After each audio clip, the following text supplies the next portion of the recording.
చూద్దాం. ఈరోజు మన అంశం తల్లి మరియా. ఈ అంశమును మనం ధ్యానం చేసుకుందాం. మరి కొన్ని విలువైన మాటలు దైవజనులు దేవదాసయ్య గారు చెప్పిన కొన్ని మాటలు మనందరము ధ్యానం చేసుకుందాం. తల్లి మరియా. మా అంటే మహిమ గలది, మహిమ గలది మా అనగా, అలాగే రీ అనగా రిక్తురాలు. అమ్మ రీ అనగా రిక్తురాలు. ఇంకొక అక్షరం ఏంటి? యా అనగా యథార్థ పరురాలు, యథార్థ పరురాలు. మరియమ్మ గారి గురించి దైవజనులు చెప్పిన విషయాలు మనం ధ్యానం చేసుకుందాం. మొదటిగా గాబ్రియేలు దూత ప్రత్యక్షత సందర్భమందు తల్లి మరియా. గాబ్రియేలు దూత ప్రత్యక్షత సందర్భమందు తల్లి మరియా. లూకా సువార్త 1వ అధ్యాయములోనే 19వ వచనం మీరు చూస్తే, దూత నేను దేవుని సముఖమందు నిలుచు గబ్రియేలును, నీతో మాటలాడుటకును ఈ సువార్తమానం నీకు తెలుపుటకును పంపబడితిని. దేవుని బిడ్డలారా, గబ్రియేలు అనగా అర్థం దేవుడే నా బలము అని అర్థం. చెప్పండి, గబ్రియేల్ అనగా దేవుడే నా బలము. ఈ గాబ్రియేలు దేవదూత గారు ఎక్కడుంటారంట? దేవుని సముఖమున ఉండే దేవదూత. అమ్మ ఎక్కడుంటారంట? దేవుని సముఖమందు ఉండే దేవదూత. ఈ గాబ్రియేలు దేవదూత గారు దేవుని వర్తమానం అందించే దేవదూత గారు. దేవుని వర్తమానం అందించే దేవదూత కనుక గాబ్రియేలు దూత దర్శించిన సందర్భమందు, ప్రత్యక్షత సందర్భమందు తల్లి మరియా. దేవుని బిడ్డలారా, దైవజనులు దేవదాసయ్య గారు ఒక మాట తెలియజేశారు. అవ్వమ్మ తన అవిధేయత వల్ల జ్యేష్ఠ కుమారుని కోల్పోయింది అన్నారు. అవ్వమ్మంట తన అవిధేయత వల్ల జ్యేష్ఠ కుమారుని కోల్పోయింది. మరియమ్మ గారు తన విధేయత వల్ల జ్యేష్ఠ కుమారుని సంపాదించుకుంది అని చెప్పారు. అవ్వమ్మేమో తన అవిధేయత వల్ల జ్యేష్ఠ కుమారుని పోగొట్టుకుంది. మరియమ్మ గారు తన విధేయత వల్ల జ్యేష్ఠ కుమారుని సంపాదించుకుంది అని చెప్పారు. దైవజనులు దేవదాసయ్య గారు ఒక మాట తెలియజేశారు. అవ్వమ్మ పాపం తెచ్చింది, మరియమ్మ గారు రక్షణ తెచ్చింది అన్నారు. అవ్వమ్మ ఏం తెచ్చిందంట? పాపం తెచ్చింది. మరియమ్మ గారు రక్షణ తెచ్చింది. కనుక దైవజనులు దేవదాసయ్య గారు 16వ తారీఖు 12వ నెల 1953వ సంవత్సరం బేతేలు గృహంలో అవ్వమ్మ చేసిన 7 పాపములు తెలియజేశారు. మీకు ఊరక నేను జ్ఞాపకం చేస్తాను. అవ్వమ్మ చేసిన 7 పాపములు. మొదటి పాపం, మంచి పండ్ల చెట్టు వైపు ఉన్న అవ్వమ్మ చెడ్డ పండ్ల చెట్టు వైపు తిరుగుట మొదటి పాపము. మొదటి పాపం ఏంటి? మంచి పండ్ల చెట్టు వైపున్న అవ్వమ్మ చెడ్డ పండ్ల చెట్టు వైపు తిరుగుట మొదటి పాపం. రెండో పాపం, సర్పము మాట వినుట. అందరు వింటున్నారా? సర్పము మాట వినుట రెండవ పాపము. మూడవ పాపము, దేవుడు చెప్పినది చెప్పి సర్పము యొక్క వాక్కును పడగొట్టే వాదన చేయలేక ఊరుకొనెను. ఇది మూడో పాపం. దేవుడు చెప్పినది చెప్పి సర్పము యొక్క వాక్కును పడగొట్టే వాదన చేయలేక ఊరుకొనెను. ఇది ఎన్నో పాపం? మూడో పాపం. దైవజనులు ఏమన్నారంటే, మా తండ్రి తినమని చెప్పలేదు అని అంటే బాగుండును అన్నారు. మా తండ్రి తినమని చెప్పలేదు అంటే బాగుండును. అలా అన్నారా అవమ్మ గారు? చెప్పండి, అలా అన్నారా? అలా అనలేదు. అలాగే నాలుగో పాపం, ఈ పండ్లు రమ్యమైనవి, ఆహారమునకు బాగున్నవని అవ్వ తెలుసుకొన్నది. ఇది నాలుగో పాపం. అమ్మ, దేవుడు తినవద్దన్న పండ్లు రమ్యమైనవి, ఆహారమునకు బాగున్నవని అవ్వమ్మ తెలుసుకుందంట. ఇది ఎన్నో పాపం? నాలుగో పాపం.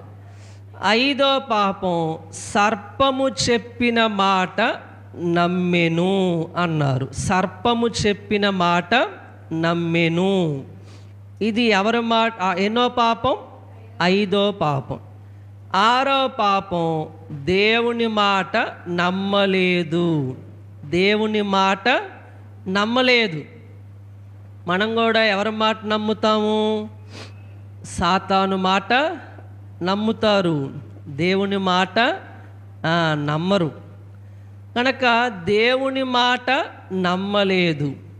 ఏడో పాపం, దేవునిని వారు తప్పుగా ఎంచుకొనిరి. ఇది ఏడో పాపం. అమ్మ, దేవునినే తప్పుగా ఎంచుకున్నారంట. ఈ పండ్లు తింటే దైవజనులు అన్నారు మేలు కలుగునని తిననివ్వలేదు. అంటే దేవునినే అపార్థం చేసుకున్నారంట. అమ్మ, దేవునినే ఆదామవ్వలు అపార్థం చేసుకున్నారు. కనుక ఇది గొప్ప పాపము అని దైవజనులు దేవదాసయ్య గారు తెలియజేశారు. అవ్వమ్మ ఆదాము కంటించెను, ఆయన మనందరికీ అంటించారంట.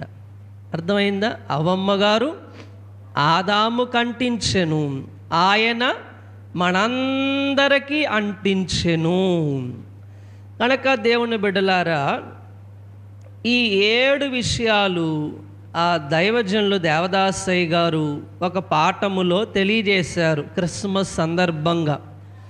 కనుక అవ్వమ్మ పాపం తెచ్చింది, మరియమ్మ ఏం తెచ్చిందంట? రక్షణ తెచ్చింది. కనుక దేవుని బిడ్డలారా, మొదటి మాట, గాబ్రియేలు దూత ప్రత్యక్షత సందర్భమందు తల్లి మరియా. కనుక దేవుని బిడ్డలారా, ఒకసారి వాక్యంలో మీరు చూస్తే పరిశుద్ధుడైన లూకా రాసిన సువార్త 1వ అధ్యాయములో 1వ అధ్యాయం, గాబ్రియేలు దూత ప్రత్యక్షమయ్యారు. ఎవరికంట? మరియమ్మ గారికి. కనుక మరియమ్మ గారిలో విధేయత చూడగలము. అమ్మ, ఏం చూడగలం? విధేయత. అందుకే దైవజనులు దేవదాసయ్య గారు కొన్ని మాటలు చెప్పారు మరియమ్మ గారి గురించి. మీరందరూ కూడా మాటలు జాగ్రత్తగా వినాలని ప్రేమతో మనవి చేస్తున్నాం. మొదటి మాట ఏం చెప్పారంటే దాసురాలు అన్నారు. ఎవరంట? దాసురాలు అన్నారు. రెండో మాట దీనురాలు అన్నారు. దీనురాలు. మూడో మాట ధన్యురాలు అని చెప్పారు. ధన్యురాలు. దేవుని బిడ్డలారా, ఎలా దాసురాలయ్యిందంటే దేవుని మాటకు లోబడుట ద్వారా దాసురాలు దేవుని మాటకు లోబడుట ద్వారా ఎలా దీనురాలయ్యింది? ఎంత మెప్పొచ్చినా తగ్గించుకునే స్వభావం బట్టి, ఎంత మెప్పొచ్చినా తగ్గించుకునే స్వభావం బట్టి దీనురాలయ్యింది. అలాగే ఎలా ధన్యురాలయ్యింది? యేసు ప్రభువారికి జన్మనిచ్చుట వల్ల ఏమైందంట? లోకములోనికి ప్రభువారిని తీసుకొని వచ్చుట వల్ల ఏమైందంట? ధన్యురాలయ్యింది. కనుక దేవుని బిడ్డలారా, దాసురాలు చెప్పండి, 3 మాటలు చెప్పండి. దాసురాలు, దీనురాలు, ధన్యురాలు. కనుక దేవుని బిడ్డలారా, ఒకసారి యేసమ్మ అనే తల్లంట సన్నిధిలో ఉండగా యేసు ప్రభువారు ఆమెని పరలోకం తీసుకెళ్ళారంట. ఆమె ఆత్మను ఎక్కడికి తీసుకెళ్ళారు? పరలోకం తీసుకెళ్ళారంట. ఆ తర్వాత పాతాళ లోకం తీసుకొచ్చారంట. పాతాళ లోకములో హేడస్సుకు తీసుకొచ్చారంట. యేసమ్మ గారి ఆత్మను. అక్కడ హేడస్సులో ఏముంటుంది చెప్పండి? హేడస్సులో ఏముంటుంది? బోధ. హేడస్సులో ఏముంటుంది చెప్పండి? బోధ. కనుక అక్కడ కుర్చీలో ఒక బల్ల వేయబడిందంట. కుర్చీలో దేవదాసయ్య గారు కూర్చున్నారంట, బోధ చేస్తున్నారంట. అయ్యగారు బోధ చేస్తుంటే అక్కడున్న ఆత్మలన్నీ వణుకుతూ వింటున్నారంట. ఆ వాక్యం ఎలా వింటున్నారంట? వణుకుతూ వాక్యం వింటున్నారంట. కనుక వణుకుతూ వాక్యం వింటున్నారంట. ఇంతలో యేసు ప్రభువారు వచ్చారంట. అయ్యగారంట కుర్చీలో నుంచి లేచి దేవదాసయ్య గారు వణుకుతూ ఉన్నారంట. అయ్యగారు కుర్చీలో నుంచి లేచి అయ్యగారు వణుకుతూ ఉన్నారంట. అప్పుడు యేసమ్మ అడిగిందంట, అయ్యా మీరెంత గొప్ప దైవజనులు, మీరెందుకు వణుకుతున్నారయ్యా అంటే, యేసు ప్రభువారిని చూచి దైవజనులు ఏమన్నారంటే, యేసమ్మ నా ప్రభువుకు తప్ప నేను ఎవరికి వణకాలి అన్నారంట. నా ప్రభువుకు తప్ప నేను ఎవరికి వణకాలి అన్నారంట. నా ప్రభువుకు కాకపోతే నేను ఎవరికి వణకాలి అన్నారంట. కనుక మనందరము కూడా ఏం కలిగి ఉండాలంట? మరియమ్మ గారిలోగా విధేయత కలిగి ఉండాలి. ఏం కలిగి ఉండాలి చెప్పండి? దాసురాలు, దీనురాలు, ధన్యురాలు, విధేయురాలు. మరియమ్మ గారిలో ఇంకో లక్షణం విధేయత. మన మూలవాక్యం ఏంటి? ఆయన మీతో చెప్పునది చేయుడి, విధేయత. అలాగే మరియమ్మ గారు సన్నిధి పరురాలు. ఎవరంట? సన్నిధి పరురాలు. 28వ వచనం, లూకాసు వార్త 1వ అధ్యాయం 28వ వచనం. ఆ దూత లోపలికి వచ్చి ఆమెను చూచి, దయాప్రాప్తురాల నీకు శుభము. దూతగారు వచ్చేసరికి మరియమ్మ గారు ఎక్కడున్నారంట? లోపల. ఎక్కడున్నారు చెప్పండి? లోపల. అంటే సన్నిధి లోపల, సన్నిధిలో ఉన్నారు. మనం కూడా సన్నిధి, మరియమ్మ గారంటే సన్నిధి పరురాలు. కనుక అందరూ ఏం చేయాలి? దైవ సన్నిధి చెయ్యాలి. దైవజనులు దేవదాసయ్య గారు ఏమన్నారంటే, గది లేకపోతే గతి లేదు అన్నారంట.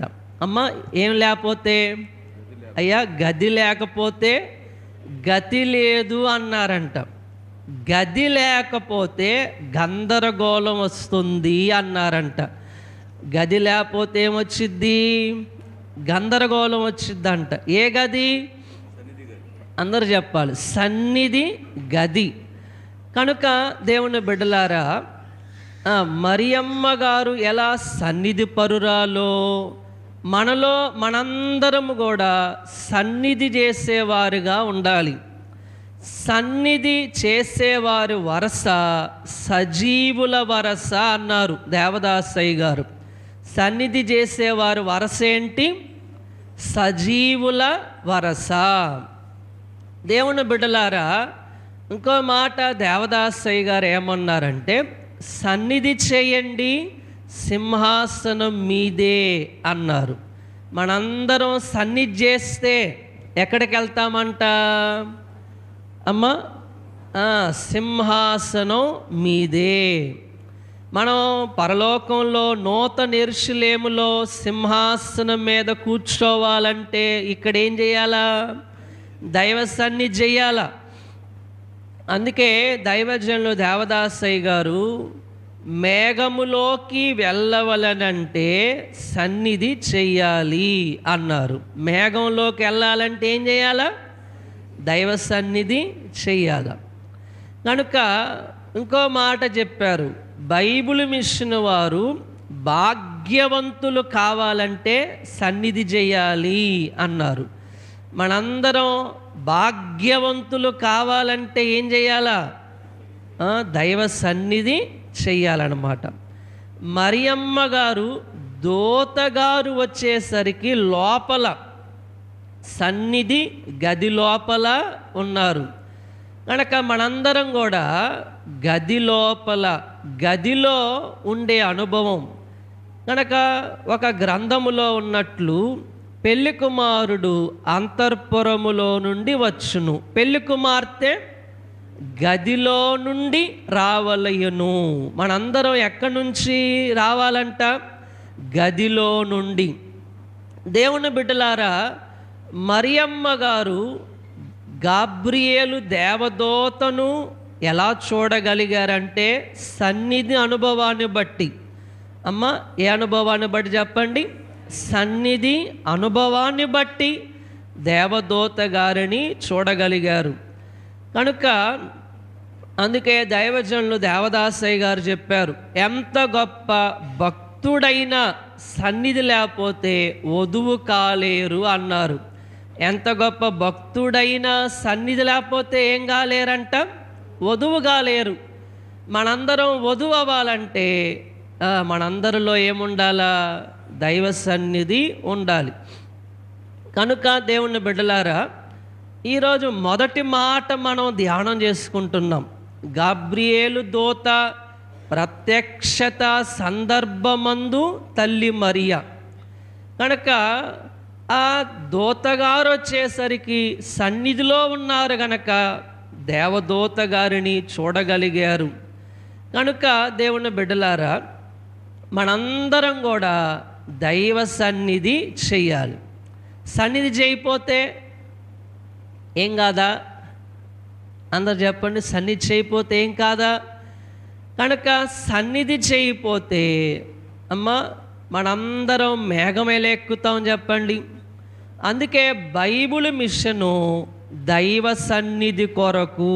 అందరు చెప్పండి, బైబిల్ మిషను దైవ సన్నిధి కొరకు. అమ్మ అందరు చెప్తారు ఈ మాట. బైబిల్ మిషన్ ఎందుకొరకంట? దైవ సన్నిధి కొరకు. దైవ సన్నిధి పెళ్లి కుమార్తెగా సిద్ధపడుటకు దైవ సన్నిధి. కనుక బైబిల్ మిషను దైవ సన్నిధి కొరకు. దైవ సన్నిధి మనల్ని పెళ్లి కుమార్తెగా సిద్ధము చేయుట కొరకు. కనుక మనందరం సన్నిధి చేయకపోతే ఎలా పెళ్లి కుమార్తెలు అవుతాం? కనుక పురుషులైనా స్త్రీలైనా అందరూ పెళ్లి కుమార్తెలే కదా. మనందరం కూడా మేఘమెక్కాలి. కనుక దేవుని బిడ్డలారా, రెండో మాట మన వాక్యంలో ధ్యానం చేసుకుంటే, బంధువురాలైన ఎలిజబెత్తును దర్శించిన సందర్భమందు తల్లి మరియా. రెండో మాట చెప్పండి, బంధువురాలైన ఎలిజబెత్తును దర్శించిన సందర్భమందు తల్లి మరియా. కనుక దేవుని బిడ్డలారా, వాక్యంలో మనం చూస్తే లూకా సువార్త 1వ అధ్యాయం అందరూ చూడండి. 1వ అధ్యాయం 39వ వచనం. ఆ దినములయందు మరియా లేచి యోదా ప్రదేశములోని కొండ సీమలో ఉన్న ఒక ఊరికి త్వరగా వెళ్ళి జకరియా ఇంటిలో ప్రవేశించి ఎలిజబెత్కు వందనము చేసెను. కనుక ఎలిజబెత్ గారు మరియమ్మ గారంట మరణాత చెప్పుకున్నారంట. అమ్మ ఏం చెప్పుకున్నారంట? మీరు కూడా ఒకసారి మరణా చెప్పుకోండి. మీరు ఒకరికొకరు చెప్పుకోండి మరణాత. మరణాత. కనుక ఇద్దరు కూడా మరణాత చెప్పుకోగానే ఎలిజబెత్ గర్భములో ఉన్న యోహాను గారు మరియమ్మ గారి గర్భములో ఉన్న యేసుబాలుని చూచి గంతులేశారంట. అమ్మ, నా తండ్రి నా కోసం ఉయ్యాలో నరుడుగా పుట్టెను ఉయ్యాలో, నా తండ్రి నా కోసం ఉయ్యాలో, నరుడుగా పుట్టెను ఉయ్యాలో, నా తండ్రి నా కోసం ఉయ్యాలో, నరుడుగా పుట్టెను ఉయ్యాలో. కనుక దైవజనులు ఏం చెప్పారంటే, మరియమ్మ గారట పరిశుద్ధులైన భక్తుల సహవాసం కోరుకొన్న తల్లి మరియా. ఈ 2వ మాటకి ఈ పేరు తెలియజేశారు. పరిశుద్ధులైన భక్తుల సహవాసం కోరుకొన్న తల్లి మరియమ్మ గారు. కనుక దైవజనులు దేవదాసయ్య గారు ఏమన్నారంటే, మనందరం అంట భక్తులు ప్రార్థనలేమి కలిగి ఉంటే భక్తిహీనులు అవుతారు అని చెప్పారు. భక్తులు దైవ సహవాసం కోల్పోతే భ్రష్టులు అవుతారు అని చెప్పారు. అమ్మ, ప్రార్థన చేసుకోకపోతే ఏమవుతారు? భక్తిహీనులు అవుతారు. దైవ సహవాసం కోల్పోతే ఏమవుతారంట? భ్రష్టులు అవుతారంట. కనుక అయ్యగారు 3 సహవాసాలు చెప్పారు. విశ్వాసులంట దేవునితో సహవాసం చెయ్యాల. ఎవరితోటంట? దేవునితో సహవాసం చెయ్యాలి. 2వ మాట, విశ్వాసులు సంఘముతో సహవాసం చెయ్యాలి. సంఘముతో. విశ్వాసులతోనే ఏం చేయాలా? సహవాసం చెయ్యాలి. ఈ 3 సహవాసాల్లో ఏది లేకపోయినా భ్రష్టత్వములోకి వెళ్ళిపోతారు. కనుక దేవుని బిడ్డలారా, పరిశుద్ధులైన భక్తుల సహవాసం కోరుకొన్న తల్లి మరియా. కనుక ఎలిజబెత్ గారితో సహవాసం చేశారంట. ఎవరితో చెప్పండి? ఎలిజబెత్ గారితో సహవాసం. కనుక దేవుని బిడ్డలారా, ఒకసారి సాధు సుందర్ సింగ్ గారట దేవదాసయ్య గారి దగ్గరికి వచ్చారంట. దైవజనులైన దేవదాసయ్య గారి దగ్గరికి వస్తే దేవదాసయ్య గారంట ఆత్రేయపురంలో ముసలి దావీదు గారు ఉంటారు, అక్కడికి వెళ్ళి ప్రార్థన చేయించుకోండి అన్నారంట. అక్కడికి వెళ్ళి ప్రార్థన చేయించుకోండి అనగానే సాధు సుందర్ సింగ్ గారంట ఆత్రేయపురం వెళ్ళారంట. ఆత్రేయపురం వెళ్ళి అక్కడ ముసలి దావీదు గారి ఇంటికి వెళ్తూ ఉంటే దావీదు గారే ఎదురుగా వచ్చారంట. అమ్మ, దావీదు గారు ఎదురుగా వస్తున్నారంట. అప్పుడు సాధు సుందర్ సింగ్ గారంట, నన్ను దేవదాసయ్య గారు మీ దగ్గరికి పంపించారు అని చెప్పగానే వెంటనే అక్కడే ముసలి దావీదు గారు అక్కడే మోకరించి ప్రార్థన చేశారంట. ప్రార్థన చేస్తూ ఉన్నారంట. కానీ ఎన్ని గంటలైనా మోకాలు దిగటం లేదంట. ఎన్ని గంటలైనా మోకాళ్ళు దిగటం లేదంట. కనుక సాధు సుందర్ సింగ్ గారు ఏం చేస్తున్నారు? అమ్మ, సాధు సుందర్ సింగ్ గారు అలాగే చూస్తూ ఉండగా అమ్మ ఆయన ప్రక్కనే ఉన్న ట్రాన్స్లేటర్తో ముగించమని చెప్పగా అప్పుడు ఏం చేశారంట, ముగించారు. కనుక అంతగా దైవ సన్నిధి అనుభవం కలిగిన వారు, అంత భక్తిపరులు దావీదు గారు. కనుక పరిశుద్ధులతో మనందరం ఏం చేయాలా, సహవాసం చేయాలి, భక్తులతో సహవాసం చెయ్యాలి. అలాగే మూడో మాట మనం గమనిస్తే, మూడో మాట ప్రసవ సమయమందు కన్య మరియా, ప్రసవ సమయమందు తల్లి మరియా. వాక్యంలో మనం చూస్తే పరిశుద్ధుడైన లూకా రాసిన సువార్త 2వ అధ్యాయం, అందరూ చూడండి, 2వ అధ్యాయములో 6వ వచనం, వారక్కడ ఉన్నప్పుడు ఆమె ప్రసవ దినములు నిండెను గనక తన తొలిచూలు కుమారుని కని పొత్తి గుడ్డలతో చుట్టి సత్రములో వారికి స్థలము లేనందున ఆయనను పశువుల తొట్టెలో పరుండబెట్టెను. కనుక ప్రసవ సమయమందు తల్లి మరియా. దైవజనులు దేవదాసయ్య గారు ఒక ముఖ్యమైన మాట తెలియజేశారు. పరిశుద్ధాత్మ పొందకపోతే ప్రసవేదన స్థితి రాదు అన్నారు. అమ్మ, ఏం పొందకపోతే? అందరు చెప్పండి. పరిశుద్ధాత్మను పొందకపోతే ప్రసవేదన స్థితి రాదు. ప్రసవ వేదన స్థితి రాకపోతే పెళ్లి కుమార్తె అంతస్తు రాదు అన్నారు. ప్రసవేదన స్థితి రాకపోతే ఏం రాదంట? పెళ్లి కుమార్తె అంతస్తు రాదు. అసలు పెళ్లి కుమార్తె అంతస్తు రావాలంటే మనకేముండాలి, ఏం పొందుకోవాలంట? పరిశుద్ధాత్మను పొందుకోవాలి అని మీ అందరికీ వాక్యము ద్వారా నేను జ్ఞాపకం చేస్తున్నాను. కనుక ప్రసవ సమయమందు తల్లి మరియా. దేవుని బిడ్డలారా, మరియమ్మ గారు ప్రసవేదన పడేటప్పుడంట మరియమ్మ గారి దగ్గర ఎవరున్నారు? అమ్మ, అందరు చెప్పండి, ఎవరున్నారు? ఎవరన్నా ఉన్నారా? ఎవరు లేరా? యోసేపు గారు ఉన్నారు. కనుక మరియమ్మ గారు యవనస్తురాలు, కన్యక, ప్రసవేదన ఏంటో తెలీదు. కనుక అప్పుడంట పరలోకపు తండ్రి ఏం చేశారంట? ఆది తల్లులను పంపించారు.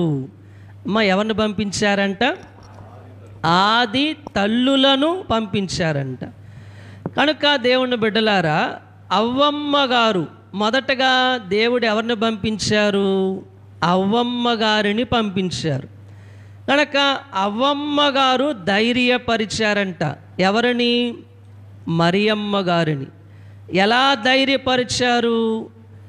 అవ్వమ్మ గారి గురించి దైవజనులు దేవదాసయ్య గారు ఒక పాఠములో ఇలా అన్నారు. పరమ తండ్రి యొక్క ప్రేమపుత్రిక అన్నారు. చెప్తారా? పరమ తండ్రి యొక్క ప్రేమపుత్రిక, ప్రథమ మానవునికి ప్రేమ బహుమానం అన్నారు. ప్రథమ మానవునికి ప్రేమ బహుమానం. కనుక అవ్వమ్మ గారు ఎలా ధైర్యపరిచింది మరియమ్మ గారిని అంటే, నీకు ముందు ప్రసవేదన పడిన వారు మరియమ్మ, నీకు ముందు చాలామంది ఉన్నారు. నాకైతే అసలు ప్రసవేదన అంటే ఏంటో కూడా తెలియదు. ఇంకా ఏమన్నారు? నీ ముందు చాలామంది ప్రసవేదన పడిన వారు ఉన్నారు. నాకు ప్రసవేదన వర్ణించేవారు, అనుభవించిన వారు ఎవ్వరూ లేరు అసలుకి.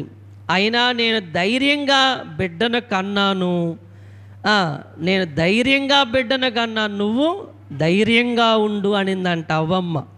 నువ్వు కూడా ఎలా ఉండు? ధైర్యంగా ఉండు అన్నారంట. కనుక శారమ్మ గారు కూడా ధైర్యపరుచుట మనం చూస్తున్నాం. శారమ్మ గారంట మరియమ్మ గారితో అన్నారంట, అమ్మాయి నా వయస్సు ఎంత, నా వయస్సు ఎంత అమ్మ?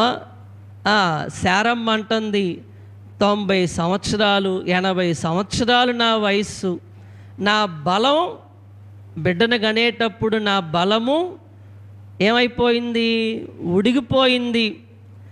అయినా నేను ప్రసవేదన పడి బిడ్డను కన్నాను. నువ్వు యవనస్తురాలివి, నువ్వు కనలేవా అని ధైర్యపరిచిందంట. నువ్వు యవనస్తురాలివి, నువ్వు కనలేవా అని ధైర్యపరిచిందంట.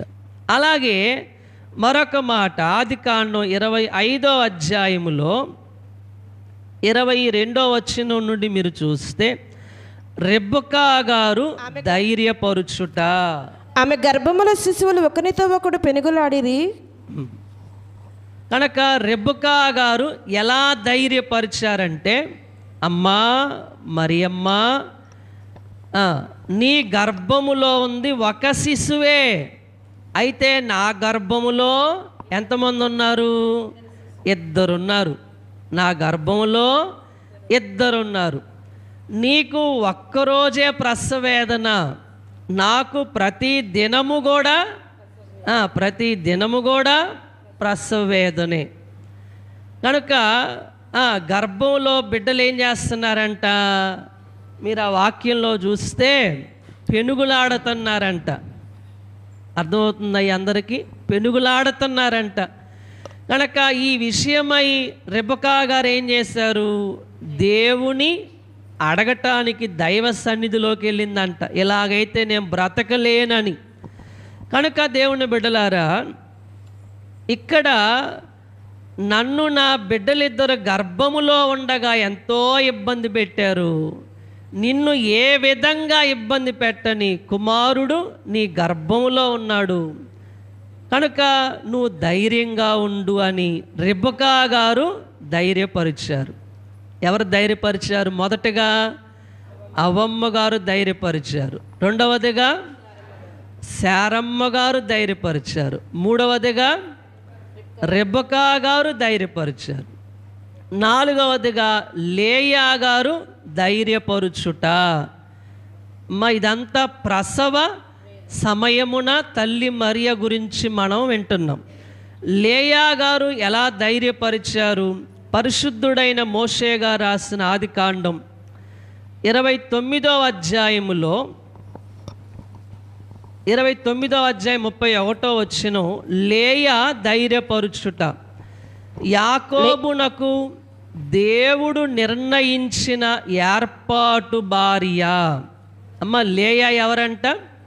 యాకోబుకు దేవుడు నిర్ణయించిన ఏర్పాటు భార్య. కనుక ఈ లేయా గారంట భర్తతో ద్వేషింపబడిన స్త్రీ. అమ్మ చూస్తారా వాక్యంలో? లేయా ద్వేషించబడుట యెహోవా చూచి ఆమె గర్భము తెరిచెను. చాలు. భర్తతో ద్వేషింపబడిన స్త్రీ. ఆమె గర్భవతిగా ఉన్నప్పుడు కూడా ఆమె భర్త అంట హత్తుకొని ఉండలేదంట, లేయాను హత్తుకొని ఉండలేదు. ఆ సందర్భం ఎత్తి లేయా గారు అంటున్నారంట, నువ్వెంత ధన్యురాలువమ్మా అంటున్నారంట. నువ్వెంత ధన్యురాలివి, ఎన్ని నిందలు వచ్చినా ఎన్ని అవమానాలు వచ్చినా నీ భర్త నిన్ను విడిచిపెట్టలేదు, నీ దగ్గరే ఉన్నాడు, నీ చెంతే ఉన్నాడు, నువ్వెంత ధన్యురాలివి, నీకెందుకు భయం, ధైర్యంగా ఉండు అనిందంట. ఎవరు? లేయా గారు. కనుక లేయా గారు ధైర్యపరుచుట. అలాగే 5వదిగా రాహేలు ధైర్యపరుచుట. అందరు చెప్పండి, రాహేలు ధైర్యపరుచుట. రాహేలు అంటున్నారంట, నా భర్త వల్ల 12 మంది కుమారులు జన్మించారు. ఎంతమంది అంట? యాకోబు గారికి 12 మంది కుమారులు. అయితేనేమి దేవుడు నాకు ఇచ్చిన జ్యేష్ఠుడైన యోసేపుకు ఎవరు సాటి అంటుందంట. జ్యేష్ఠుడైన యోసేపుకు ఎవరు సాటి? కనుక అలాగే పరలోకపు తండ్రి తన కుమారునే నీకు జ్యేష్ఠునిగా ఇచ్చాడు. కనుక మాలాంటి తల్లులకు ఎంతమంది కుమారులు జన్మిస్తే ఏం లాభం? నీకు జన్మించిన ఈ జ్యేష్ఠ కుమారుడు యేసు ప్రభుతో ఎవరు సాటి అని నువ్వు ధైర్యంగా ఉండని రాహేలు ఏం చేసిందంట? ధైర్యపరిచిందంట. ఇలా జరుగుతూ ఉండగా మరియమ్మ గారంట ప్రసవేదనే మర్చిపోయారు. యేసు ప్రభు జన్మించారు. అందరికి మరణాత. ఇలా ధైర్యపరుస్తూ ఉండగా ఏం మర్చిపోయారంట? ప్రసవేదన మర్చిపోయారు. యేసు ప్రభు వారికి జన్మనిచ్చారు. కనుక దేవుని బిడ్డలారా, ప్రసవ సమయమందు తల్లి మరియా. కనుక దైవజనులు దేవదాసయ్య గారు ఒక పాఠములో ఇలా చెప్పారు, ఒక కొండను మంచు కప్పివేసినట్లు శ్రమలు, నిందలు, అవమానాలు ఆమెను కప్పివేశాయి అన్నారు. ఒక కొండనంట మంచు కప్పివేసినట్లు నిందలు, అవమానాలు, శ్రమలు మరియమ్మ గారిని కప్పివేశాయి. అయినా ఆమె ఓర్చుకుంది అన్నారు. అయినా ఆమె ఓర్చుకుంది అని చెప్పారు. కనుక దేవుని బిడ్డలారా, మరియమ్మ గారు గురించి అయ్యగారు చెప్తూ ఈ క్రిస్మస్ పాఠములో ఒక పాఠములో ఏమన్నారంటే, మనం దేన మనస్సులోనికి వస్తే కానీ ప్రత్యక్షత రాదు అన్నారు. మనందరం దేన మనస్సులోనికి వస్తే కానీ ఏం రాదంట? ప్రత్యక్షత రాదు అని చెప్పారు. కనుక ప్రసవ సమయమందు తల్లి మరియా. దేవుని బిడ్డలారా, దైవజనులు చెప్తూ ఏమన్నారంటే, ఏనుగు చీమగా మారగలదా? అయ్యా, పురుషులైన వారు చెప్తారా? ఏనుగు చీమగా మారగలదా? మారిద్దా మారదా? అలాగే దేవుడు మరియ గర్భములోకి రావటం అంత కష్టం అన్నారంట. ఏనుగు చీమగా మారటం ఎంత కష్టమో, దేవుడు మరియమ్మ తల్లి గర్భములోకి రావటం అంత కష్టం అన్నారు అయ్యగారు. ఇంకో మాట ఏమన్నారంటే, అంత దేవుడు పిండ రూపములో రావటమే దేనత్వం అన్నారు. అంత దేవుడంట పిండ రూపములో రావటమే దేనత్వం. ఇంకో మాట ఏమన్నారంటే, సత్రములో ఆయనకు ఏం లేదంట? స్థలం లేకపోవటం. సత్రములో ఆయనకి ఏం లేదంట? స్థలము లేకపోవటం. ఇది దేనత్వమా కాదా? అందరు చెప్పాలి, దేనత్వమా కాదా? అందరి చేత నిరాకరించబడులకు సమ్మతించి లోకానికి వచ్చారు అని చెప్పారు అయ్యగారు. అందరి చేత నిరాకరింపబడుటకు సమ్మతించి యేసు ప్రభువారు ఈ లోకానికి వచ్చారు. ఇదే దేనత్వము అని చెప్పారు. కనుక ఇదంతా కూడా యేసు ప్రభువులో ఉన్న దేనత్వం. కనుక ప్రసవ సమయమందు తల్లి మరియా. మరొక మాట మనం ధ్యానం చేసుకుంటే, అలాగే బైబిల్ మిషన్ కూడా, బైబిల్ మిషన్ కోసం దేవదాసయ్య గారు ఎంత కన్నీరు విడిచారో. కనుక ఒకసారి దేవదాసయ్య గారు అన్నారు, నాకు కన్న కుమారులు లేరు కానీ కన్నీళ్ళ కుమారులు ఎందరో గలరు అన్నారంట. అర్థమవుతుందా? నాకు కన్న కుమారులు లేరు, కన్నీళ్ళ కుమారులు ఎందరో గలరు అన్నారంట. కనుక అయ్యగారు దేవదాసయ్య గారు చెప్పారు, అబ్బాయి మీరు ఈ స్థితిలో ఉన్నారంటే నా కన్నీరే అన్నారంట. మనందరం ఈ స్థితిలో ఉన్నామంటే ఎవరి కన్నీరు? దేవదాసయ్య గారి కన్నీరు. కనుక ఇంకో మాట అన్నారు, కన్నీరు పన్నీరయ్యిద్ది అన్నారంట. కన్నీరు ఏమైద్ది? పన్నీరు అయిద్దంట. కనుక ప్రసవేదన గురించి మీతో మాట్లాడుతున్నాను. ప్రసవేదన సందర్భమందు తల్లి మరియను నేను జ్ఞాపకం చేస్తూ దేవదాసయ్య గారు ప్రసవేదన గురించి మీకు చెప్తున్నాను. కనుక అయ్యగారు ఉదయం లేవగానే గ్లోబును కౌగిలించుకొని ప్రార్థన చేసేవారు. కనుక అయ్యగారి ప్రార్థన బట్టే మనందరం ఈ స్థితిలో ఉన్నాము. కనుక ఇంకో మాట దైవజనులు ఏం చెప్పారంటే, దేవుని ప్రేమ నా కన్నీరు ఏకమై బైబిల్ మిషన్ అనే ప్రేమ దుర్గం స్థాపించబడింది అన్నారు. దేవుని ప్రేమ నా కన్నీరు. అర్థమవుతుంది అందరికీ? బైబిల్ మిషను దేవుని ప్రేమ, దేవదాసయ్య గారి కన్నీరు ఏకమై బైబిల్ మిషన్ అనే ప్రేమ దుర్గం స్థాపించబడింది అని చెప్పారు. కనుక ఇంకో మాట కూడా దేవదాసయ్య గారు ఏమన్నారంటే, దేవుని సెలవు నా ప్రార్థన లేనిదే ఎవరు బైబిల్ మిషన్లోకి రాలేరు అన్నారు. చెప్తారా? దేవుని సెలవు, దేవదాసయ్య గారి ప్రార్థన లేనిదే ఎవరు బైబిల్ మిషన్లోకి రాలేరు. మనందరం బైబిల్ మిషన్లో ఉన్నామంటే ఎవరి సెలవు ఉంది? దేవుని సెలవు. ఎవరి ప్రార్థన ఉంది? దేవదాసయ్య గారి ప్రార్థన. అయ్యగారు చెప్పారు, ఇది భక్తులు ఉండవలసిన మిషన్ అన్నారంట. ఎవరు ఉండాల్సిన మిషన్ ఇది? భక్తులు ఉండవలసిన మిషన్ అని చెప్పారు. భక్తిహీనులు ఉండవలసిన మిషను కాదు అని కూడా చెప్పారు. కనుక బైబిల్ మిషన్ కోసం ఎంత కన్నీరు, ఎంత ప్రసవేదన అనుభవించారో. ఒకసారి అయ్యగారు చెప్పారు, రోట్లో తలబెట్టాను. మీరు అయ్యగారు చెప్తా ఉంటారు, రోట్లో తలబెట్టాను, రోకడి పోటు తప్పదు కదా. అంటే అంతగా శ్రమ అనుభవించారు. కనుక దేవుని బిడ్డలారా, అయ్యగారి కన్నీరును బట్టి ఒక భక్తుడు ఇలా అన్నారు, బైబిల్ మిషన్ అనే ఉద్యానవనానికంట జీవజల నదెవరు? దేవదాసయ్య గారే. ఈ ఉద్యానవనానికి జీవజల నదెవరు?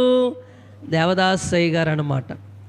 కనుక అయ్యగారి ప్రసవేదన, ఆ ప్రసవేదన బట్టి మనందరం కూడా ఇలా క్షేమంగా ఉన్నాం.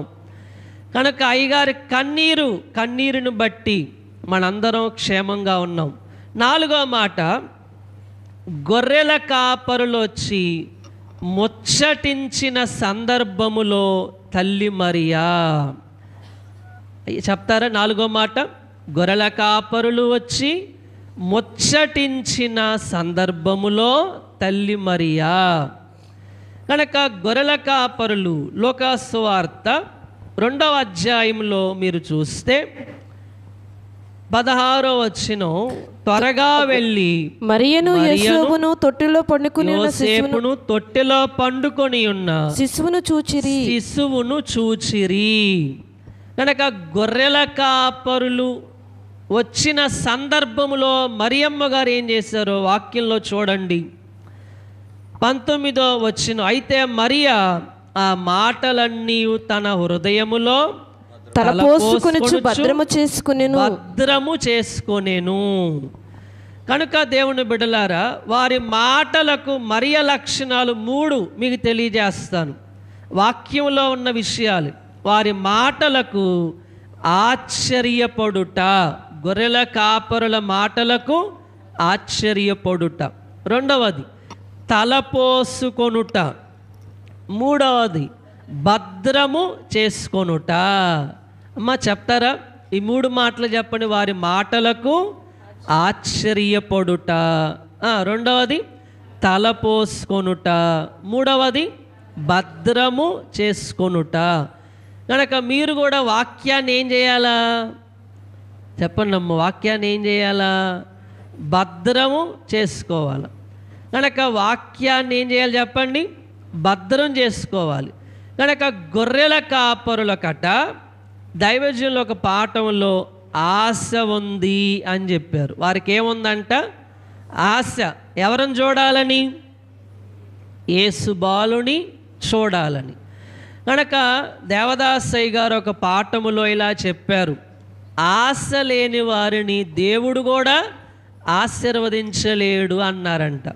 ఆశ లేని వారిని అంట దేవుడు కూడా ఆశీర్వదించలేడంట. మనకి యేసు బాలును చూడాలనే ఆశ ఎంతమందికి ఉంది? చాలామంది చేయి ఎత్తారు, చాలామంది చేతులు ఎత్తలేదు. అంటే ఏమి లేదు? మీకు ఆశ లేకపోతే దేవుడు కూడా ఆశీర్వదించడు. కనుక అయ్యగారు ఒక పాఠంలో ఒక మాట చెప్పారు.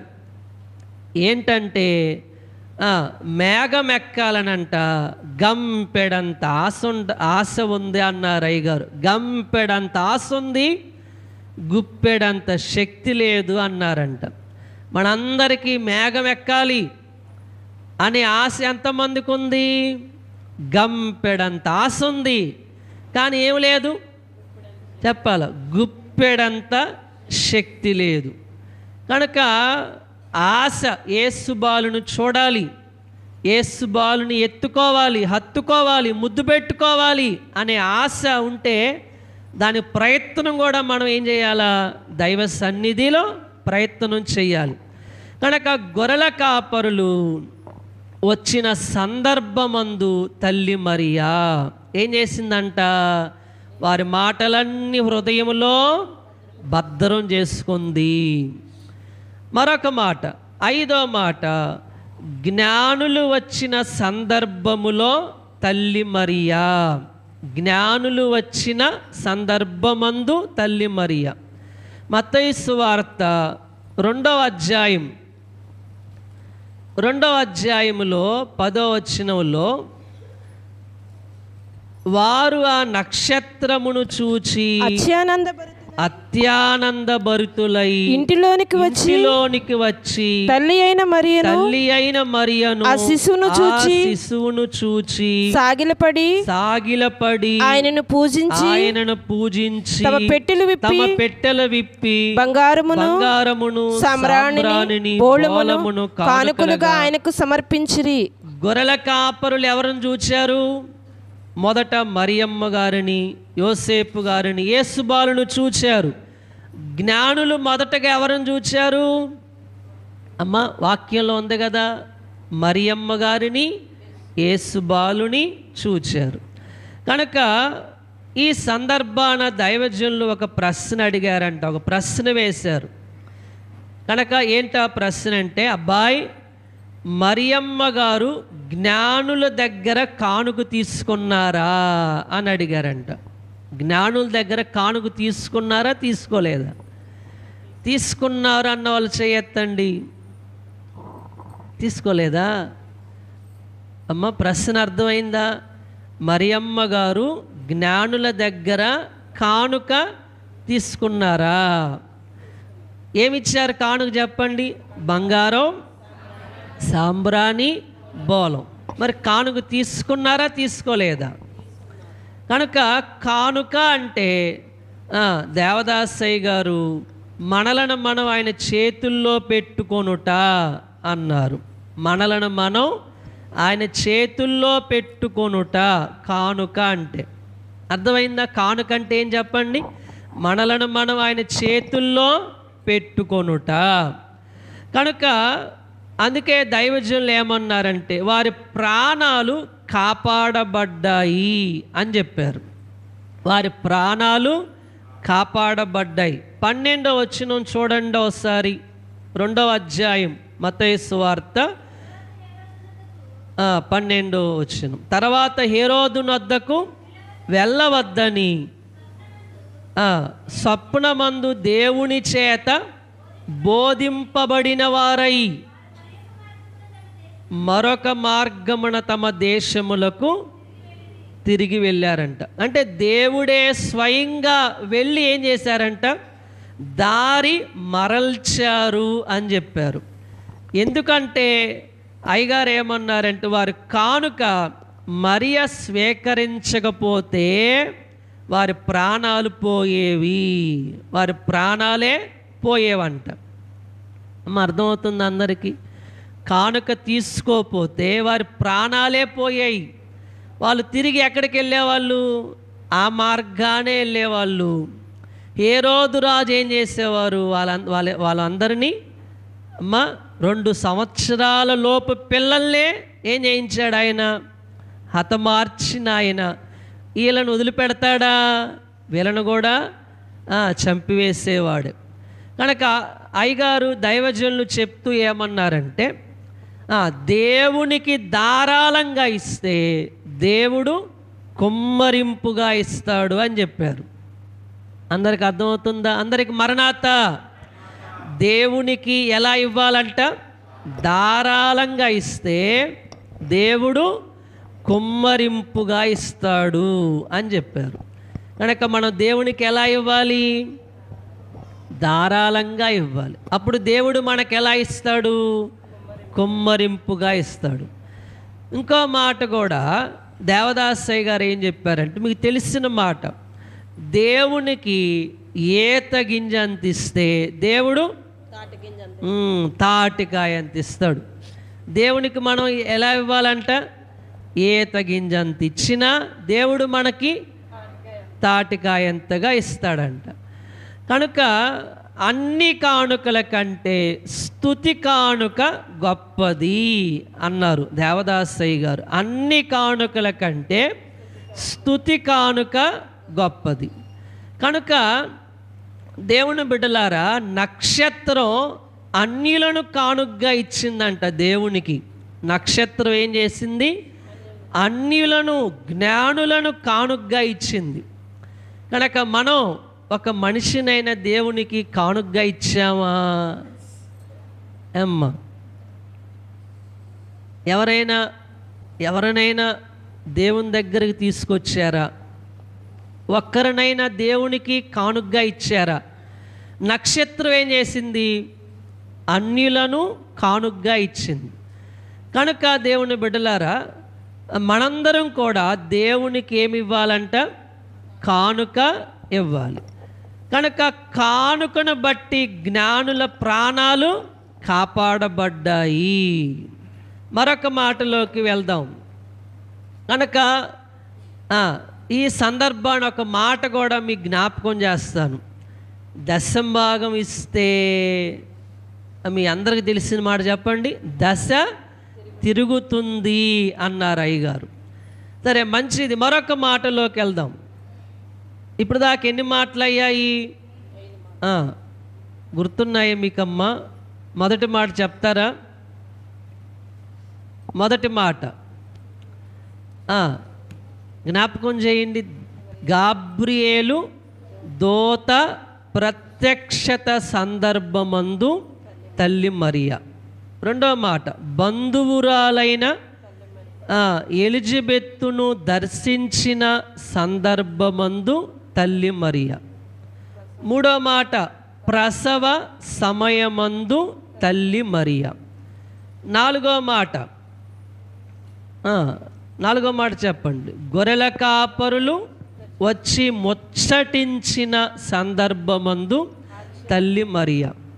ఐదో మాట, జ్ఞానులు వచ్చిన సందర్భములో తల్లి మరియా. కనుక జ్ఞానులు 3 మాటలు చెప్పారు దేవదాసయ్య గారు. మీకు నేను జ్ఞాపకం చేస్తాను, వివరించను కానీ జ్ఞాపకం చేస్తాను. మొదటిగా, సంతోషించిరి, సాగిలపడిరి, సమర్పించిరి అన్నారు. సంతోషించారు, సాగిలపడ్డారు, సమర్పించారు. కనుక మనం కూడా యేసుబాలును చూచి, నక్షత్రాన్ని చూచి సంతోషించారు. ఇంకా యేసుబాలుని ఎదుట సాగిలపడ్డారు, వారి కానుకను సమర్పించారు. ఈ 3 అనుభవాలు మనలో కూడా ఉండాలి.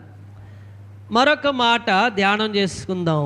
6వ మాట, యేసుక్రీస్తు ప్రభు 8వ దిన వయస్సు నుండి 12 సంవత్సరాల వయస్సు వరకు తల్లి మరియా.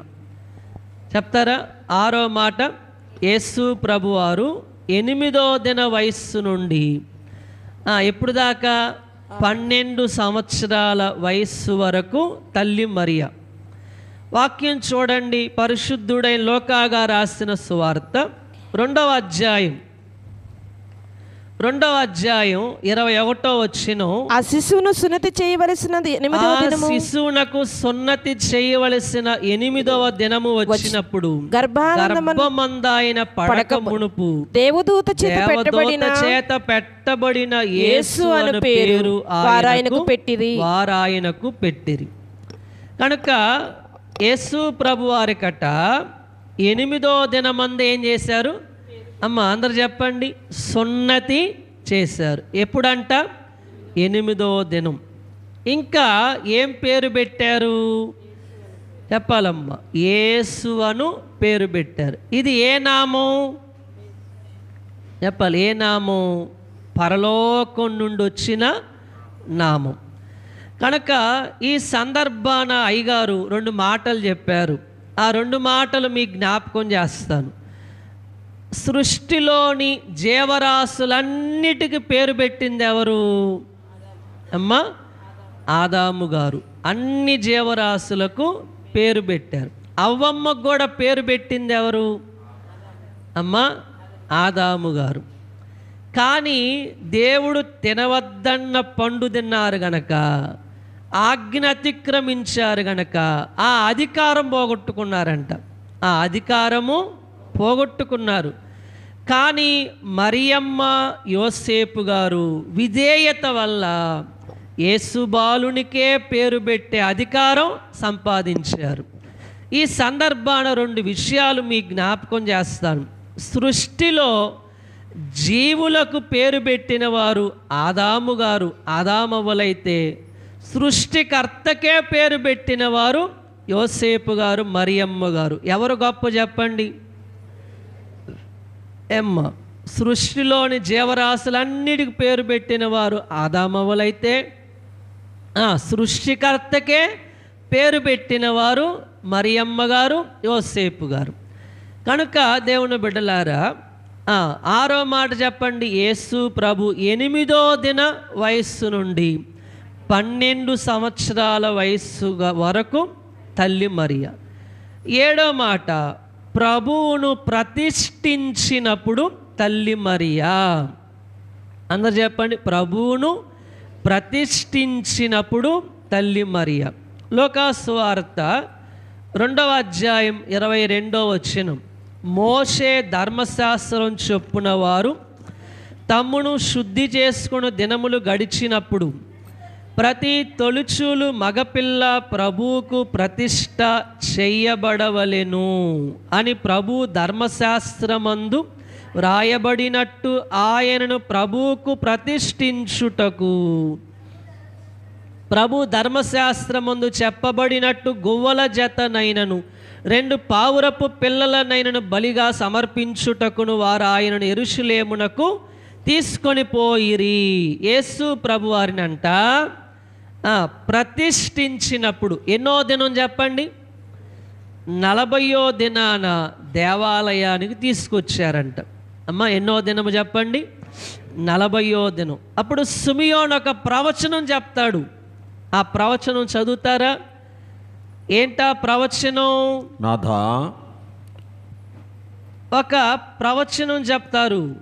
ఆ ప్రవచనంలోని హృదయములోనికి ఖడ్గం ఒకటి దూసుకొని పోవును అంటారు.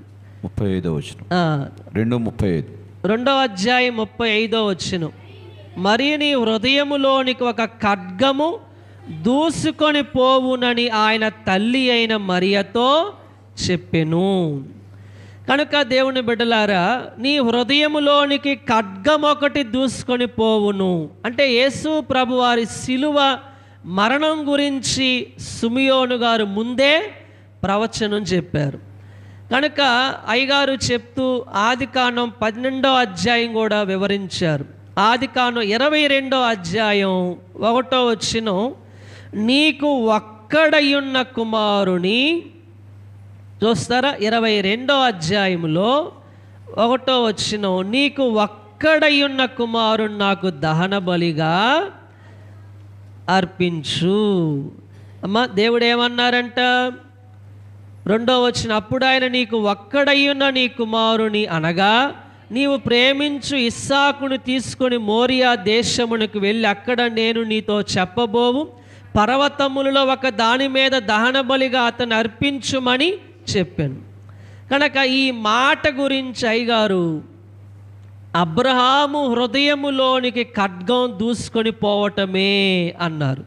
ఇది కూడా అంట అబ్రహాము గారు హృదయములోనికి ఖడ్గము దూసుకొని పోవటమే అని చెప్పారు. కనుక అబ్రహాము గారి గురించి దైవజనులు చెప్పిన కొన్ని మాటలు మీకు తెలియజేస్తున్నాను. అబ్రహాము గారంట వృద్ధాప్యంలో దృఢమైన విశ్వాసం కలిగి ఉన్నాడంట. అమ్మ ఏ విశ్వాసం అంట? దృఢమైన విశ్వాసం కలిగి ఉన్నాడు. కనుక అబ్రహాము గారంట కొండ ఎక్కక మునిపే అబ్రహాము గారి విశ్వాసం శిఖరమెక్కింది అన్నారు. కొండ ఎక్కక మునిపే అబ్రహాము గారి విశ్వాసం శిఖరమెక్కింది అన్నారు. అంటే మన విశ్వాసం ఎలా ఉంది అమ్మ? మన విశ్వాసం ఎలా ఉంది? కనుక దేవదాసయ్య గారు చెప్తూ అబ్రహాము గారి గురించి, దేవుడు వెతకగా కల్దీల మధ్యలో కల్తీ లేని అబ్రహాము దొరికారు అన్నారంట. దేవుడు వెతకగా కల్దీల మధ్యలో కల్తీ లేని అబ్రహాము గారు దొరికారంట. కనుక అబ్రహాము గారు ఏం లేదంట? చెప్పాలమ్మ, ఏం లేదంట? కల్తీ లేదంట. ఈ లోకంలో మనం ఏది కొన్నా దాంట్లో ఏముంది అయ్యా? పురుషులైన వారు చెప్తారా? ఏం కొనాలన్నా దాంట్లో ఏముంది? కల్తీ. కనుక అబ్రహాము గారిలో ఏం లేదంట?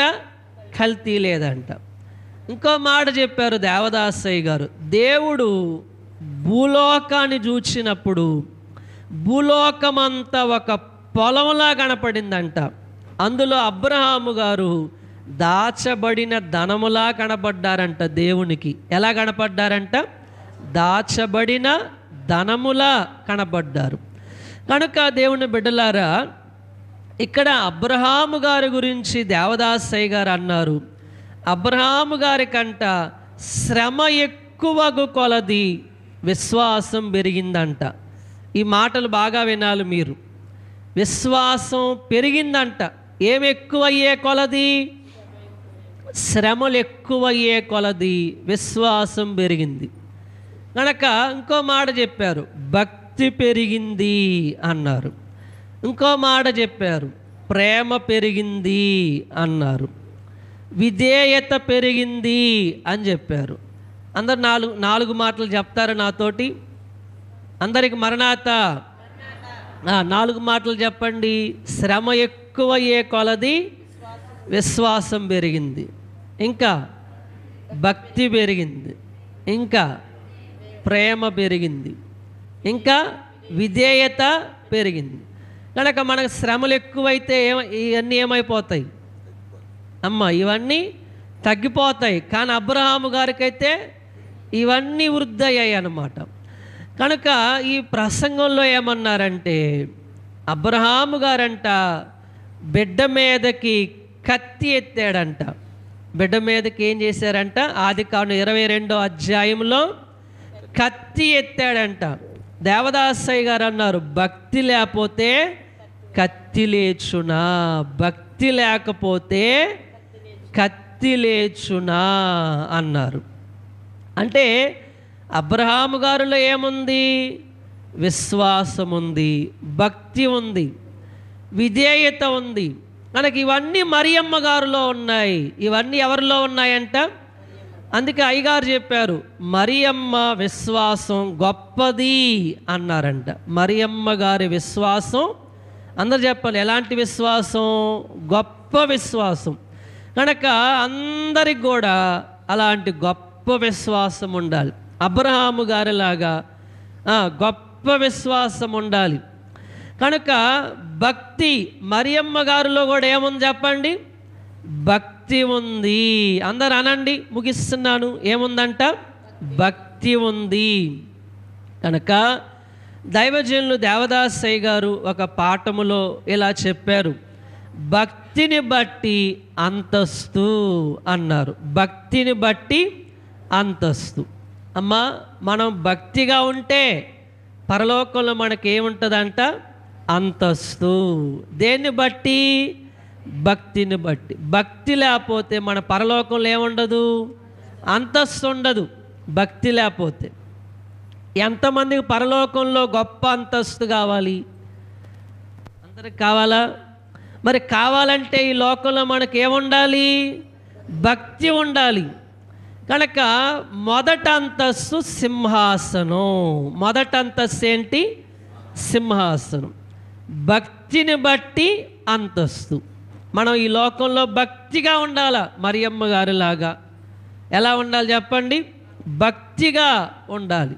ఇంకో మాట చెప్పారు, భక్తిని బట్టి మెప్పు అన్నారు. భక్తిని బట్టి మెప్పు. మనందరం భక్తిగా ఉంటే ఏం కలిగిద్దంట? మెప్పు కలిగిద్దంట. కనుక భక్తిగా మనందరం ఉండాలి. దేవుని బిడ్డలారా, ఇంకో మాట దేవదాసయ్య గారు ఏమన్నారంటే, ఏశావంట పూట కూటి కోసం దేవదాసయ్య గారు చెప్పిన మాట నేను మీకు జ్ఞాపకం చేస్తున్నాను. భ్రష్టుడనే పేరు తెచ్చుకున్నాడంట, భక్తుడనే పేరు పోగొట్టుకున్నాడంట. దేనికోసం చెప్పండి? పూట కూటి కోసం. ఏం పేరు తెచ్చుకున్నాడు? భ్రష్టుడనే పేరు తెచ్చుకున్నాడు. ఏం పేరు పోగొట్టుకున్నాడు? భక్తుడనే పేరు పోగొట్టుకున్నాడు. కనుక లాజరు గారు, లోకాసు వార్త 16వ అధ్యాయంలో లాజరు గారు ఉంటారు. ఆయన గురించి అయ్యగారు ఏమన్నారంటే, కూటికి పేదవాడే, భక్తికి పేదవాడు కాదు అన్నారు. లాజరు గారంట కూటికి పేదవాడే, కానీ భక్తికి ఏం కాదు? పేదవాడు కాదంట. కనుక మనం బహుశా పేదవారమే కావచ్చు, కానీ భక్తికి ఏం కాకూడదు. అమ్మ అలసిపోయారా? ఆకలేస్తుంది అందరికీ. ముగిస్తున్నాను. భక్తికి ఏం కాదంట? పేదవాడు కాదు. మనం కూడా భక్తి విషయంలో పేదవారిగా తక్కువగా ఉండకూడదు అని మీకు జ్ఞాపకం చేస్తున్నాను. కనుక భక్తి లేకపోతే ఏంది మన పరిస్థితి? మరియమ్మ గారు చాలా భక్తిపరురాలుగా మనం చూస్తున్నాం. అమ్మ, మరియమ్మ గారు ఎవరు చెప్పండి? భక్తిపరురాలు. సిమియోను పలికిన దేవుని మాటను బట్టి తన కుమారునంట హృదయములో ప్రతిష్ఠించిందంట. తన హృదయములో ప్రతిష్ఠించింది మరియమ్మ గారు. కనుక దేవుని బిడ్డలారా, చివరిగా దైవజనులు దేవదాసయ్య గారి దగ్గర ఆత్మీయ కుమారుడు ఒక ఆయన ఉండేవారు, విజయరత్నం గారు. ఎవరు చెప్పండి? విజయరత్నం గారు. కనుక విజయరత్నం గారంట ఒక దొరగారి దగ్గరికి వెళ్ళిపోయాడు. దేనికోసం? డబ్బు కోసం. చెప్పండి, దేనికోసం అమ్మా? డబ్బు కోసం. అప్పుడు అయ్యగారు అడిగారంట, విజయరత్నం, ఎందుకు బైబిల్ మిషన్ని విడిచిపెట్టి వెళ్ళావు అంటే, ఆ దొరగారి దగ్గర డబ్బు ఉంది కాబట్టి, మనీ ఉంది కాబట్టి వెళ్ళాను అన్నారంట. అయితే అయ్యగారు అన్నారంట, మన దగ్గర ప్రభు ఉన్నారు కదా అన్నారంట. అందరూ అంటారా మాట? మన దగ్గర ప్రభు ఉన్నారు కదా అన్నారంట. కనుక అప్పుడు దేవదాసయ్య గారు చెప్పిన ఒక ముఖ్యమైన మాట ఏంటంటే, నాకు ధ్వని వినబడింది, నాకు చాలా పని ఉంది, కానీ మనీ లేదు అనుకుంటున్నారు. చెప్తారా? నాకు ధ్వని వినబడింది, చాలా పని ఉంది, కానీ మనీ లేదనుకుంటున్నారు, ప్రభు ఉన్నారు కదా అన్నారంట. అందరికి మరణాత ఏమన్నారు? ప్రభు ఉన్నారు కదా అన్నారంట. కనుక విజయరత్నము గారు దేవదాసయ్య గారి దగ్గర ఉన్న వాళ్ళందరినీ ఆకర్షించుకుంటే డబ్బు ఆశ చూపించి అప్పుడు అందరూ చాలామంది వెళ్ళిపోయారంట.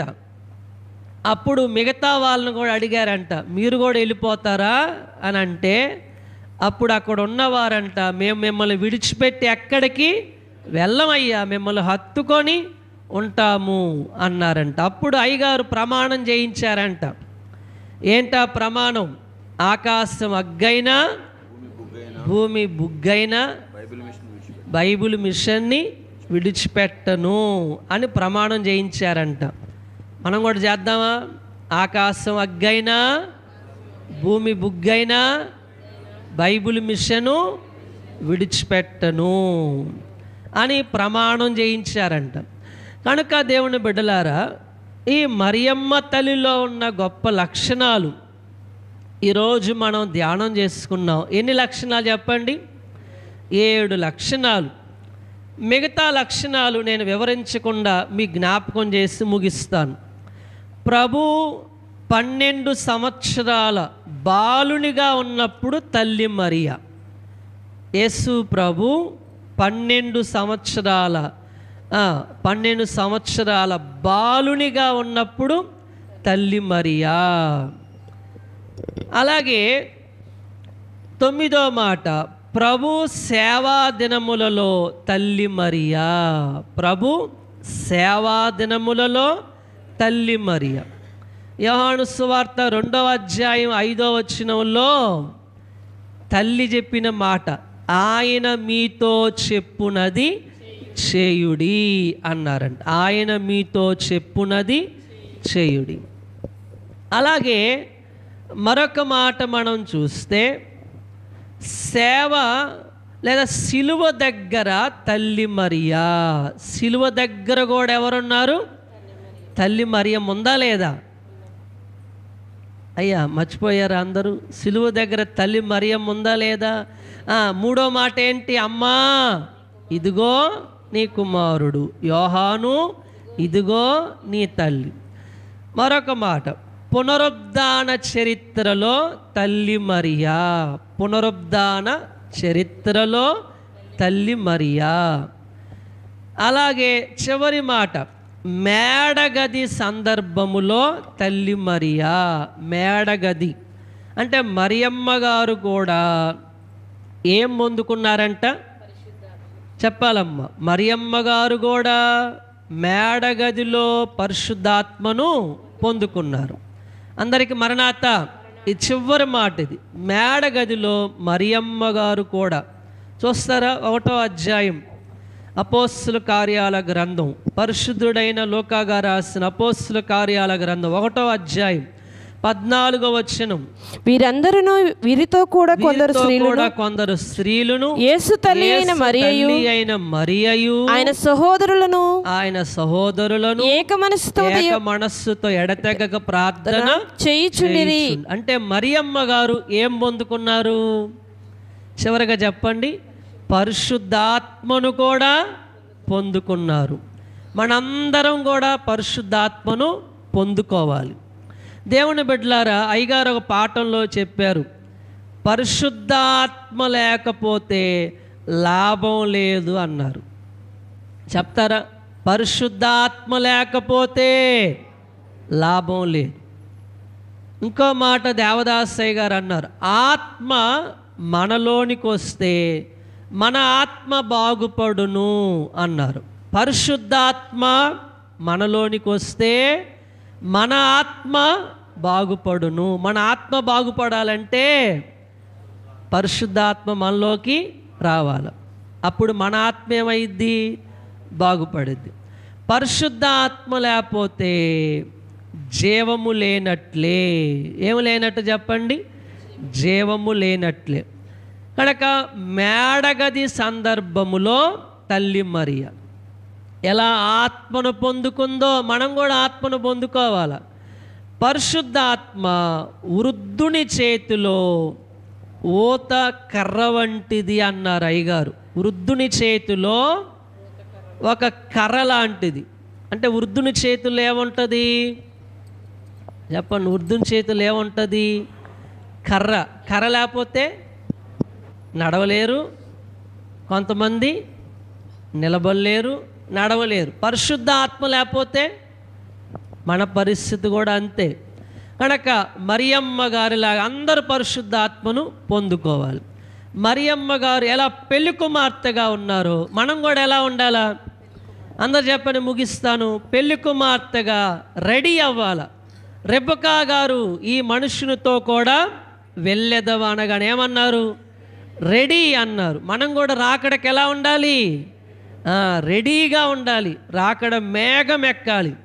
కనుక చివరిగా 1,00,000 మర్మాలు తెలుసుకున్న రాకడలో వెళ్ళలేకపోతే 0 అన్నారు అయ్యగారు. 1,00,000 మర్మాలు తెలుసుకున్నా రాకడలో వెళ్ళకపోతే 0. కనుక మనందరం రాకడకు ఎత్తబడాలి. రాకడకు ఎత్తబడాలి. కనుక మరియమ్మ గారిలో ఉన్న లక్షణాలు దేవుడు మనందరికి అనుగ్రహించి తన రాకడకు సిద్ధపరుచునుగాక. ఆమేన్. ప్రార్థన చేసుకుందాం. దయానిధివైన మా తండ్రి, ప్రణుతులు స్తుతులయ్యా. అల్పులము, అయోగ్యులము, ధూళి బూడిద వంటి వారము, పురుగు వంటి వారము, చిన్నవారము తండ్రి. అయ్యా దైవజనుని బోధలు, అయ్యా అనేకమైన దైవజనుని మాటలు మాకు తెలియజేశారు. మరియమ్మ గారిలో ఉన్న దీనత్వం, మరియమ్మ గారిలో ఉన్న విధేయత, మరియమ్మ గారిలో ఉన్న సన్నిధి అనుభవం, అయ్యా మరియమ్మ గారికి ఉన్న పరిశుద్ధాత్మ శక్తిని మా అందరికీ దయచేయండి. మరియమ్మ గారిలో ఉన్న భక్తి మాకు దయచేయండి. మరియమ్మ గారిలో ఉన్న విశ్వాసం మా అందరికీ దయచేయండి. అయ్యా మరియమ్మ గారిలో ఉన్న అయ్యా వాక్యాన్ని భద్రము చేసుకునే లక్షణం అందరికీ దయచేయండి. మరియమ్మ గారిలో ఉన్న గొప్ప లక్షణాలు మా అందరికీ అనుగ్రహించి మమ్మల్ని రాకడ మేఘం ఎక్కించండి. ఈ సంఘమును ఇంకా అభివృద్ధి చేసి క్షేమాభివృద్ధినిచ్చి బలాభివృద్ధినివ్వండి. మీ ప్రక్క గాయములో దాచుకోండి. అయ్యగారుకున్న 6 సంఘములను వృద్ధి చేయండి, అభివృద్ధి చేయండి. అయ్యా మీకే స్తుతులు. గొప్ప మందిరాలు దానముగా ఇచ్చి మహిమ పొందండి. మీకే స్తుతులు. యవనస్తులు పురుషులందరినీ ప్రత్యేకముగా దీవించండి. అయ్యా స్త్రీలందరినీ ప్రత్యేకముగా దీవించండి. చిన్నలను, పెద్దలను, వృద్ధులను అందరినీ దీవించండి. అయ్యగారికి తోడుగా ఉండి మీ హస్తం తోడుగా ఉంచి ప్రభు నా ప్రక్క నిలిచి నన్ను బలపరిచి నన్నారు. అయ్యగారిని బలపరిచి మీ కౌగిటిలో దాచుకొని ఆరోగ్యం దీర్ఘాయువు ఇవ్వండి. అమ్మగారిని, బిడ్డలను దీవించండి. అయ్యా ఆశీర్వదించుమని ప్రార్థిస్తున్నాం. వాక్యము ద్వారా మమ్మల్ని అందరినీ ఆత్మీయ జీవితంలో ఇంకా బలపరుచుమని త్వరగా వచ్చుచున్న యేసునామాన వినయముతో వేడుకొనుచున్నాము తండ్రి. ఆమేన్. పరలోకమందున్న మా తండ్రి, నీ నామం పరిశుద్ధపరచబడుగాక, నీ రాజ్యం వచ్చునుగాక, నీ చిత్తము పరలోకమందు నెరవేర్చునట్లు భూమి యందు నెరవేరునుగాక. మనదిన ఆహారమును దయచేయండి. మా యెడల అపరాధం చేసిన వారిని మేము క్షమించిన ప్రకారం మా అపరాధములను క్షమించండి. మమ్మలను శోధనలోనికి తేక దుష్టును తప్పించండి. రాజ్యము, శక్తి, మహిమ నిరంతరము నీవై ఉన్నావు తండ్రి. ఆమేన్. ప్రవేశ రక్తము జయము, అపవాది క్రియలకు లయము. ప్రవేశ రక్తము జయము, అపవాది క్రియలకు లయము. ప్రవేశ రక్తము సంపూర్ణ విజయము, అపవాది క్రియలకు అనంత నాశనం. హల్లెలూయా, హల్లెలూయా, హల్లెలూయా. స్తోత్రం, స్తోత్రం, స్తోత్రం. ఆమేన్, ఆమేన్, ఆమేన్.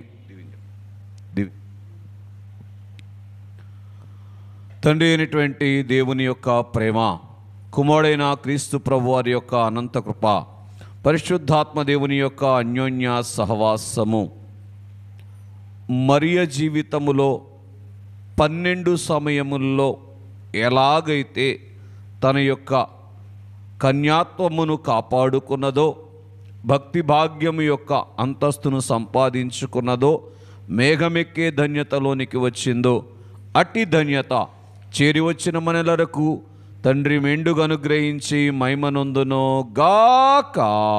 ఆమేన్. క్రీస్తు నేడు పుట్టెను, క్రీస్తు నేడు పుట్టెను, క్రీస్తు నేడు పుట్టెను. Happy Christmas, merry Christmas, happy happy Christmas, merry merry Christmas.